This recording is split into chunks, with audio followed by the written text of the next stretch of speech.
임성근 거짓말 드러나나. 사고 당일 녹음 파일 나왔다.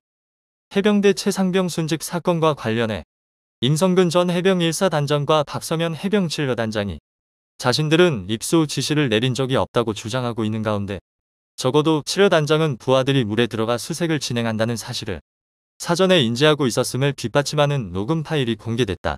또 최상병이 실종된 직후 임성근 당시 사단장이 포칠대대장과 통화하면서 생존 장병들이 언론과 접촉해서는 안 된다는 취지로 발언했던 사실도 추가로 확인됐다. 사고 당시 해병 1사단 포병여단 포칠대대장이었던 이하무게 중령의 변호를 맡은 김경호 변호사는 5월 27일 지난해 7월 19일 오전 6시 20분께 7여 단장과 포칠대대장 사이의 통화 녹취를 공개했다. 이날은 임성근 당시 해병 1사 단장이 현장 지도를 예고했던 날이다. 통화에서 7여 단장이 사단장님 여기 한개 중대 오신다고 하셨는데 몇 중대로 안내하면 되냐? 고 묻자 포칠대대장은 그 물속에 좀 들어가 있는 거 보려면 단방교 일대로 가면 될 것 같습니다라고 답변했다. 사단장 현장 지도 나온다 하자 수중 수색 현장으로 안내. 그 물속에 좀 들어있는 거 보려면 간방교 일대로 가면 될 것 같습니다. 간방교 예, 거기에 그 13중대 있습니다. 13중대. 예, 네, 알았다. 13중대로 일단 안내를 하는데 거기 시간이 한 9시나 10시 정도 될 거야. 예, 두 사람 사이의 통화 내용을 보면 7여 단장이나 포칠대대장 모두 병사들이 물속에 들어가 있다는 사실을 분명하게 인지하고 있는 것으로 보인다. 만약 임성근 당시 사단장 주장처럼 자신은 물에 들어가라고 한 적이 없고 오히려 물에 절대 들어가지 말라고 지시했다면 7여 단장이나 포칠대대장은 사단장 지시에 항명하는 현장으로 안내하겠다는 것과 마찬가지다.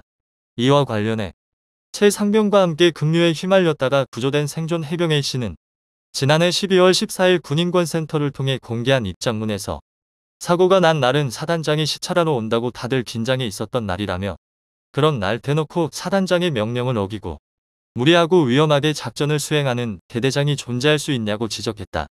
이날 추가로 공개된 녹음 파일 중에는 임성근 당시 사단장이 구조된 장병들의 심리 치료보다 언론에 알려지는 것을 더 걱정했던 것을 시사하는 내용도 포함되어 있다. 그다음에 그 얘들 지금 다 어디 있냐? 그럼 5명은? 지금 그 간부는 여기 현장에 있고 애들은 버스에 타 있습니다. 병 몇 명? 병 3명 중에 2명은 버스에 타 있습니다. 간부 3명. 예. 그 얘들 언론 이런 데 접촉이 돼서는 안 되는데. 예. 그 누가 언론 분야는 누가 거기서 안에서 중령 와 있습니다. 다 통제하는 거고. 예. 그 하여튼 저 트라우마 이런 부분은 나중 문제고. 예.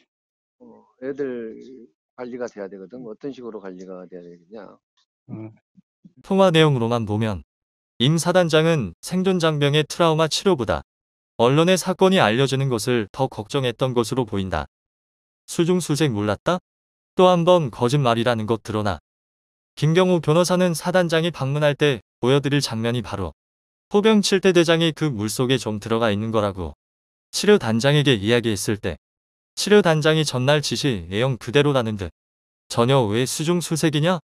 묻기보다는 자연스럽게 알았다라고 해서 7여 단장은 포병대원의 수중 수색 의식과 지시가 있었다고 봄이 객관적일 것이라고 지적했다.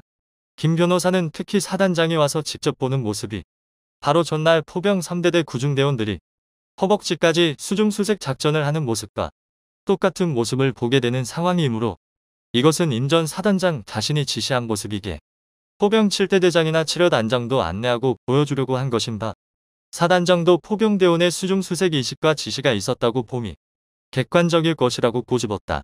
그러면서 그는 해병 1사 단장과 7여 단장은 경북경찰청 수사 이후 하나같이 수중 수색에 관한 인식도 지시도 없었다고 주장하고 있지만 이 녹취로 또 한 번 거짓말이라는 것이 드러났다고 주장했다.